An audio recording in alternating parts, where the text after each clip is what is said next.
प्यारे बच्चों, इंग्लिश के ऑनलाइन क्लास में आपका स्वागत है। पिछली कक्षाओं में हम लोग प्रेजेंट परफेक्ट टेंस, उसका आइडेंटिफिकेशन, डिफिनीशन, उसका फॉर्म बनाने का नियम, statement, negative, interrogative, interrogative plus negative, WH question form, और उसके बाद हम लोग उसका यूज जाने कि कहाँ हम उसका यूज करते हैं, कहाँ हम उसका प्रयोग करते हैं। आज की कक्षा में, आज की क्लास में हम लोग जानेंगे प्रेजेंट टेंस का last phase, present perfect continuous tense, जिसका हिंदी होता है तत्कालिक पूर्ण वर्तमान काल। सबसे पहले हम जाने कि प्रेजेंट परफेक्ट कंटिन्यूअस टेंस, तत्कालिक पूर्ण वर्तमान काल है क्या। यहाँ आप देखेंगे the present perfect continuous tense indicates an action continuing from the past into the present। अर्थात भाव यानी क्रिया के जिस रूप से पता चले कि कोई कार्य भूतकाल में शुरू हुआ और अभी भी जारी है, तत्कालिक पूर्ण वर्तमान काल अर्थात प्रेजेंट परफेक्ट कंटिन्यूअस टेंस में होते हैं। भूतकाल में शुरू हुआ, बीते हुए समय में शुरू हुआ, लेकिन अभी तत्काल वर्तमान में भी वह जारी है, उसे हम कहते हैं प्रेजेंट परफेक्ट कंटिन्यूअस टेंस। उसके बाद हम जानेंगे उसका आइडेंटिफिकेशन यानी पहचान।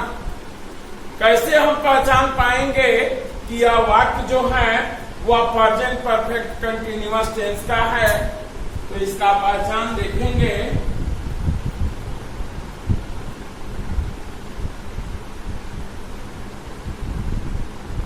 जिस हिंदी क्रिया के अंत में, क्रिया के अंत में, मैं शुरू में आपको बताया था कि टेंस जो है वह वर्ब के विभिन्न रूपों का अध्ययन करता है। तो क्रिया के विभिन्न रूप का अध्ययन ही टेंस कहलाता है। तो यहाँ है कि जिस हिंदी क्रिया के अंत में रहा है, रही है, रहे हैं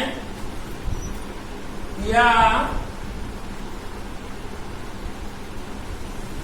ता रहा है, ती रही है, ते रहे हैं इत्यादि हो तो उसे प्रेजेंट परफेक्ट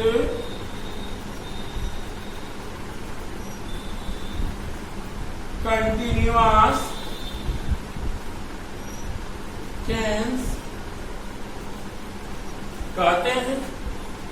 जिस हिंदी क्रिया के अंत में रहा है, रही है, रहे हैं या ता रहा है, ती रही है, ते रहे हैं इत्यादि हो तो उसे हम प्रेजेंट परफेक्ट कंटिन्यूअस टेंस कहते हैं। अब मैं बहुत ही सूक्ष्म चीज की ओर आपका ध्यान आकृष्ट कराना चाहता हूं। प्रेजेंट कंटिन्यूअस टेंस का भी पहचान है, रहा है, रही है, रहे हैं, और प्रेजेंट परफेक्ट कंटिन्यूअस टेंस के पहचान में भी मैंने लिखाया रहा है, रही है, रहे हैं। तो आपके सामने एक प्रॉब्लम क्रिएट होता है कि उसका भी आइडेंटिफिकेशन रहा है, रही है, रहे हैं, अर्थात प्रेजेंट कंटिन्यूअस टेंस का भी पहचान है, रहा है, रही है, रहे हैं, और प्रेजेंट परफेक्ट कंटिन्यूअस टेंस का भी पहचान है, रहा है, रही है, रहे हैं। तो भाई हम कैसे पहचान पाएंगे कि कौन सा प्रेजेंट कंटिन्यूअस टेंस है और कौन सा प्रेजेंट परफेक्ट कंटिन्यूअस टेंस है। तो मैं इसके लिए आपका ध्यान आकृष्ट करना चाहता हूं कि प्रेजेंट कंटिन्यूअस टेंस में समय सूचक शब्द नहीं लगते हैं। उसमें समय सूचक शब्द रहता ही नहीं है, जबकि प्रेजेंट परफेक्ट कंटीन्यूअस टेंस में समय सूचक शब्द रहता है। अब जैसे मैं एग्जांपल आपको दे रहा हूं, मैं पढ़ रहा हूं, इसमें कोई समय सूचक शब्द नहीं है। मैं पढ़ रहा हूं या प्रेजेंट कंटीन्यूअस है। अगर है कि मैं 2 घंटों से पढ़ रहा हूं, यहाँ 2 घंटा समय सूचक शब्द है, तो वह हो जाएगा प्रेजेंट परफेक्ट कंटीन्यूअस टेंस। अब आपका ये भी प्रॉब्लम, ये भी डाउट जो है वह क्लियर हो गया कि प्रेजेंट कंटीन्यूअस टेंस का आइडेंटिफिकेशन तो यही है, रहा है, रही है, रहे हैं, बट उसमें समय सूचक शब्द नहीं लगे रहते, जबकि प्रेजेंट परफेक्ट कंटीन्यूअस टेंस में समय सूचक शब्द 2 घंटा, 4 घंटा, 2 दिन, 4 दिन, रविवार, सोमवार, मंगलवार, जनवरी, फरवरी, मार्च, इस तरह के कोई ना कोई समय सूचक शब्द लगा रहता है। तो इसके लिए मैं एक नोट आपको लिखाता हूं।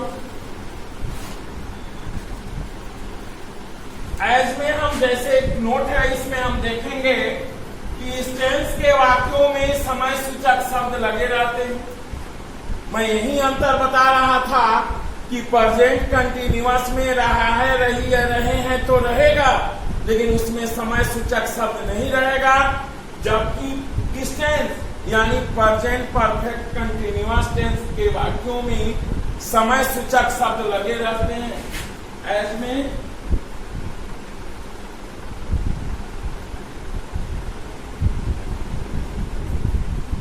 2 घंटों से 5 दिनों से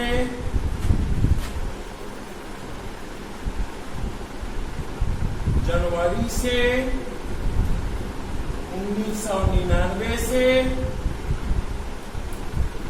2020 से, ये समय सूचक शब्द प्रेजेंट परफेक्ट कंटीन्यूअस टेंस में लगे रहते हैं। अब फिर मैं आपका एग्जांपल आपको मैं ये बता रहा हूं कि इसका आइडेंटिफिकेशन मैं बताया हूं कि जिस संधि क्रिया के अंत में रहा है, रही है, रहे हैं या ता रहा है, ती रही है, ते रहे इत्यादि हो तो उसे हम प्रेजेंट परफेक्ट कंटीन्यूअस टेंस कहते हैं।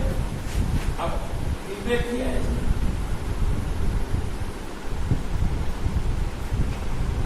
मैं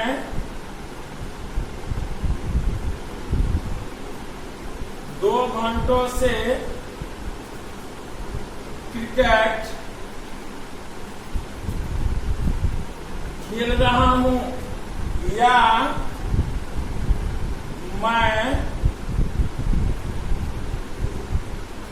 2 घंटों से क्रिकेट खेलता रहा हूं।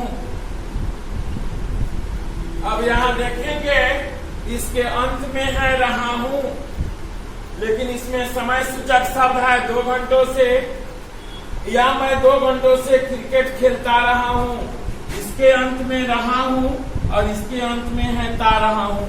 तो रहा है, रही है, रहे हैं, या ता रहा है, ती रही है, ते रहे हैं, ये दोनों वाक्य सेम होंगे, एक होंगे, और दोनों का ट्रांसलेशन हम प्रेजेंट परफेक्ट कंटीन्यूअस टेंस के स्ट्रक्चर के अनुसार बनाएंगे।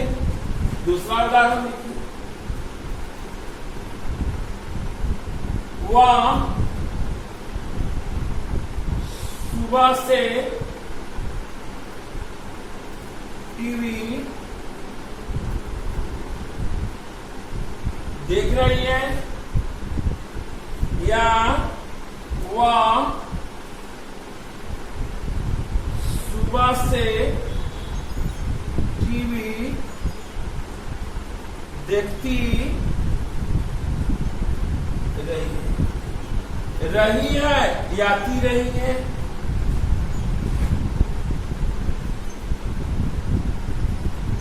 वे लोग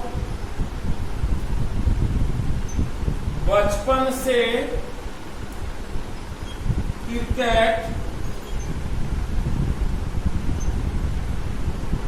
खेल रहे हैं, या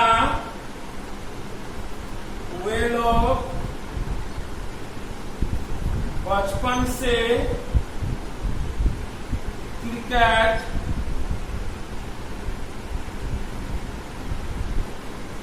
खेलते रहे हैं। तो आप देख रहे हैं, रहा है, रही है, रहे हैं, या ता रहा है, थी रही है, ते रहे हैं, इन वाक्यों के अंत में है। इसलिए ये सारे वाक्य प्रेजेंट परफेक्ट कंटिन्यूअस टेंस के हैं और इसमें समय सूचक शब्द निश्चित रूप से लगे रहते हैं। अब आपको इसके पहचान में कोई भी समस्या नहीं होगा। आप आसानी से इस वाक्यों को समझ सकते हैं और इसके बाद मैं आगे इसका फॉर्म बता रहा हूं, उसके अनुसार आप इसको हल कर सकते हैं। अब हम देख रहे हैं इसका फॉर्म बनाने का नियम। 1 नंबर में सबसे पहले हम सब्जेक्ट लिखेंगे, 2 नंबर में हैज बीन या हैव बीन लिखेंगे, 3 नंबर में भी फोर, या ऐसे भी इसको कर सकते हैं, सब्जेक्ट हैज या have plus V four plus other word since for time full stop. Subject has been, had been, verb का चौथा रूप बिफोर, यानी मूल क्रिया में आईएनजी जोड़ते हैं। अदर वर्ड सिंस या फॉर टाइम फुल स्टॉप। हमारे साथ यहाँ 2 समस्या, 2 प्रॉब्लम क्रिएट होता है। पहला है कि हम हैज बीन और हैव बीन का प्रयोग कहां करेंगे। तो first person, second person, third person plural के साथ हम हैव बीन का प्रयोग करते हैं और थर्ड पर्सन सिंगुलर के साथ ही सिंगुलर हो उसके साथ हम हैज बीन का प्रयोग करते हैं। इसका फॉर्म आप ऐसे भी लिख सकते हैं, एक बार और बता रहा हूं। सब्जेक्ट हैज या हैव प्लस बीन, यहाँ मैं हैज बीन हैव बीन को एक साथ किया हूं। आप चाहें तो ऑक्सिलरी वर्ब दोनों को एक जगह कर सकते हैं, हैज या हैव प्लस बीन। आप इसको ऐसे भी कर सकते हैं, हैज या हैव प्लस, आप इसको ऐसे भी कर सकते हैं। तो अभी आपने जाना कि हैज बीन और हैव बीन का प्रयोग कहां करेंगे। दूसरी बात मैं बता चुका हूं कि मूल क्रिया में आईएनजी जोड़ने से वर्ब का चौथा रूप बनता है। रीड है तो रीडिंग, प्ले है प्लेइंग, गो है गोइंग, लाफ है लाफिंग, रीड है रीडिंग, टीच है टीचिंग, चौथा रूप बना सकते हैं। हमारे साथ दूसरी समस्या है सिंस और फॉर। ये दोनों प्रीपोजिशन है, दोनों का हिंदी से होता है और हम दोनों का प्रयोग कहां करेंगे जब तक हमें जानकारी नहीं होगी। हिंदी दोनों का एक है, हमसे गलती हो सकती है। तो आइए इस डाउट को हम क्लियर करें। नोट नंबर 2 में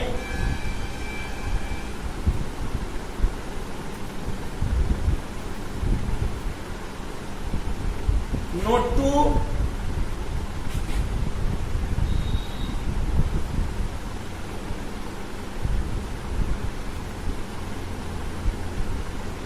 सिंस का प्रयोग, यूज ऑफ सिंस। हम सिंस का प्रयोग कहां करेंगे। तो इसका मेन पॉइंट है आपका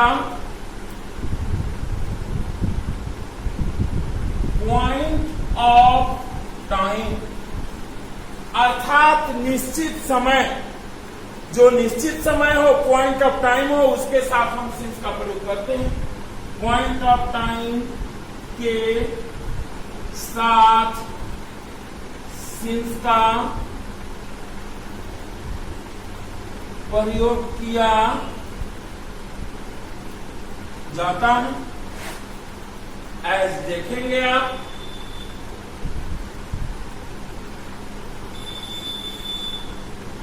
जनवरी से, जनवरी निश्चित समय है तो वहां हम क्या लगाएंगे, सिंस जनवरी।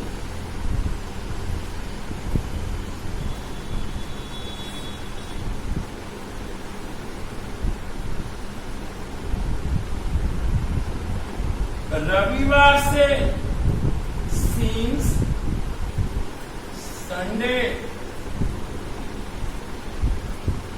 1999 से since 1999, अर्थात जहां भी निश्चित समय हो, पॉइंट ऑफ टाइम हो, वहां हम सिंस का प्रयोग करेंगे। अब हम जानेंगे दूसरा फॉर का प्रयोग, यूज ऑफ फॉर। हम फॉर का प्रयोग कहां करेंगे? इसका है पीरियड ऑफ टाइम, अर्थात अवधि सूचक समय, यानी जो निश्चित रूप से नहीं होते। पीरियड ऑफ टाइम के साथ फॉर का प्रयोग किया जाता है। एज में देखेंगे 2 घंटों से, यह निश्चित समय नहीं है, यहां हम सिंस का प्रयोग नहीं करेंगे। यहां हम करेंगे फॉर 2 आवर्स।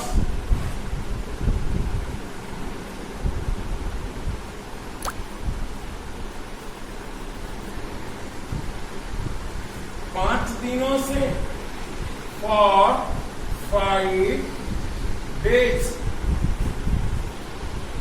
अब हम इसका उदाहरण बनाएंगे, एग्जाम्पल बनाएंगे कि कैसे हम वाक्यों का ट्रांसलेशन बना सकते हैं। इसका फॉर्म हम लिखे हैं, सब्जेक्ट हैज बीन या हैव बीन प्लस वर्ब का चौथा रूप plus other word plus since या for plus time plus full stop.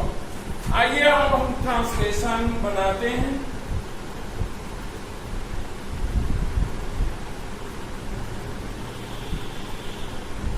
वह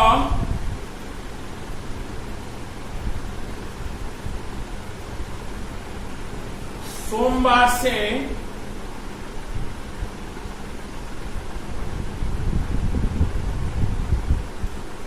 विद्यालय जा रहा है। वह का सब्जेक्ट होगा ही। 2 नंबर में ही के साथ लगेगा हैज बीन।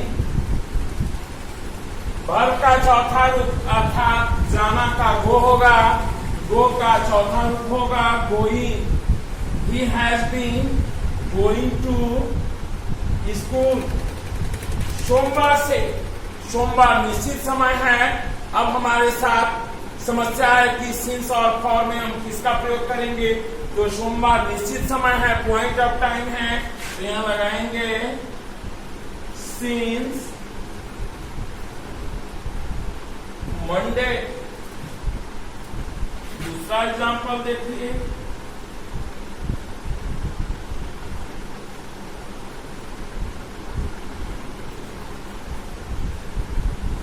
आप लोग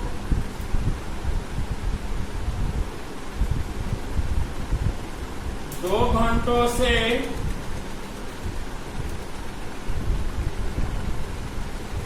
अंग्रेजी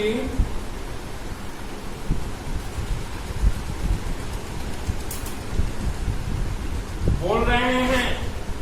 आप लोगों का होगा यू हैव बीन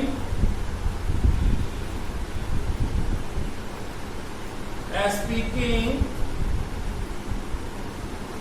इंग्लिश।